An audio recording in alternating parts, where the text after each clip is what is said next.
ओम नमो भगवते वासुदेवाय नमः। जय श्री हरि। हरे कृष्ण। प्रिय श्रोतागण, आप सभी को देवसैनी एकादशी की हार्दिक शुभकामनाएं। आज सुनेंगे देवसैनी एकादशी व्रत कथा। तो प्रेम से बोलिए लक्ष्मी नारायण की जय। जय श्री हरि। आषाढ़ मास के शुक्ल पक्ष की एकादशी को देवसैनी एकादशी कहते हैं। इस एकादशी को हरिसैनी, पद्मा एकादशी और आषाढ़ी एकादशी के नाम से भी जाना जाता है। इस एकादशी के नाम के अनुसार ही भगवान श्री हरि विष्णु देवसैनी एकादशी से 4 महीने के लिए योग निद्रा में चले जाते हैं। माना जाता है कि इस दिन से भगवान क्षीर सागर में तथा भागवत पुराण के हिसाब से पाताल लोक में शयन करते हैं। देवसैनी एकादशी के व्रत और पुण्य प्रताप से साधक को मनचाहा फल प्राप्त होता है। अगर आप भी भगवान विष्णु की कृपा पाना चाहते हैं तो देवसैनी एकादशी के दिन पूरे भक्ति भाव से भगवान विष्णु और माता लक्ष्मी की पूजा आराधना करके व्रत पालन करें। व्रत के दौरान व्रत कथा सुनना बेहद ही जरूरी होता है, तो इस दिन एकादशी व्रत कथा अवश्य ही पढ़ें या सुनें। प्रिय श्रोतागण, चलिए पूरी श्रद्धा और भक्ति के साथ सुनते हैं देवसैनी एकादशी व्रत कथा। तो प्रेम से बोलिए लक्ष्मी नारायण की जय। गौरी पुत्र गणेश की जय। जय श्री हरि। एक बार धर्मराज युधिष्ठिर ने कहा, हे केशव, आषाढ़ मास के शुक्ल पक्ष की एकादशी का क्या नाम है? इस व्रत के करने की विधि क्या है और किस देवता का पूजन किया जाता है और इसका क्या महात्म्य है?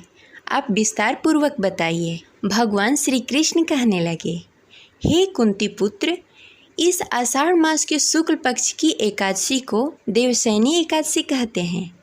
इसमें श्री हरि विष्णु की पूजा की जाती है। मैं तुम्हें इसकी कथा सुनाता हूँ, ध्यानपूर्वक सुनो। जिस कथा को ब्रह्मा जी ने नारद जी से कहा था वही मैं तुमसे कहता हूँ। एक बार देव ऋषि नारद जी ने ब्रह्मा जी से इस एकादशी के विषय में जानने की उत्सुकता प्रकट की। तब ब्रह्मा जी ने उन्हें बताया कि सतयुग में मानधाता नामक एक चक्रवर्ती सम्राट राज्य करते थे। उनके राज्य में प्रजा बहुत ही खुश थी, किंतु भविष्य में क्या हो जाए यह कोई नहीं जानता। अंत में वे भी इस बात से अनभिज्ञ थे कि उनके राज्य में शीघ्र ही भयंकर अकाल पड़ने वाला है। उनके राज्य में पूरे 3 साल तक वर्षा नहीं होने के कारण भयंकर अकाल पड़ गया। इस अकाल से चारों ओर त्राहि त्राहि मच गई। धर्मपद के यज्ञ, हवन, पिंडदान, कथा, व्रत आदि सभी कमी हो गई। जब मुसीबत पड़ी हो तो धार्मिक कार्यों में प्राणी की रुचि कहाँ रह जाती है। प्रजा ने राजा के पास जाकर अपनी वेदना की दुहाई दी। राजा तो इस स्थिति को लेकर पहले से ही दुखी थे। वे सोचने लगे कि आखिर मैंने ऐसा कौन सा पाप कर्म किया है जिसका दंड मुझे इस रूप में मिल रहा है। फिर इस कष्ट से मुक्ति पाने का कोई साधन करने के उद्देश्य से राजा सेना को लेकर जंगल की ओर चल पड़े। वहाँ विचरण करते करते एक दिन राजा ब्राह्मण के पुत्र अंगिरा ऋषि के आश्रम में पहुँचे। वहाँ उन्हें साष्टांग प्रणाम किया। ऋषिवर ने आशीर्वाद वचनों उपरांत कुशल क्षेम पूछा। फिर जंगल में विचरण वो अपने आश्रम में आने का प्रयोजन जानना चाहा।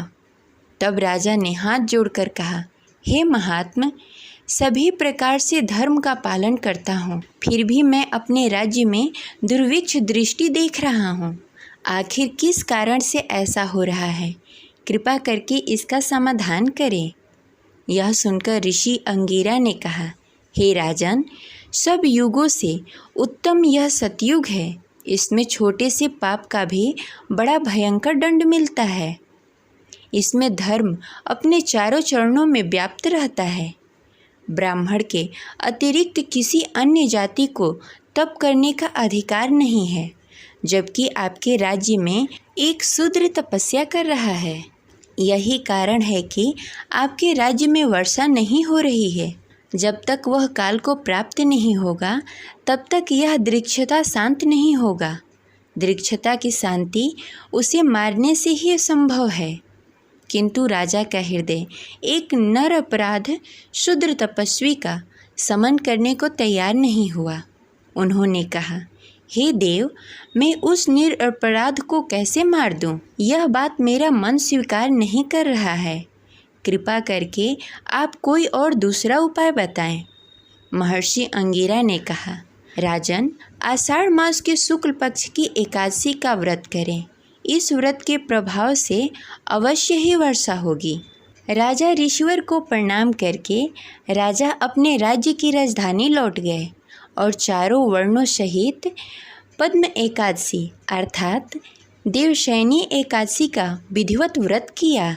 व्रत के प्रभाव से उनके राज्य में मूसलाधार बारिश हुई और पूरा राज्य धन्य धान से परिपूर्ण हो गया। ब्रह्मवैवर्त पुराण में देवशयनी एकादशी का विशेष महात्म्य का वर्णन किया गया है। इस व्रत से प्राणी के समस्त मनोकामनाएं पूर्ण हो जाती है। तो इस प्रकार देवशयनी एकादशी व्रत कथा संपन्न हुई। तो प्रेम से बोलिए लक्ष्मी नारायण की जय। जय हरि विष्णु। आशा करते हैं यह कथा आपको अच्छी लगी होगी।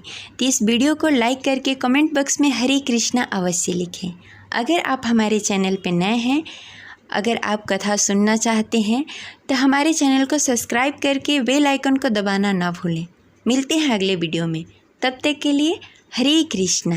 राधे राधे।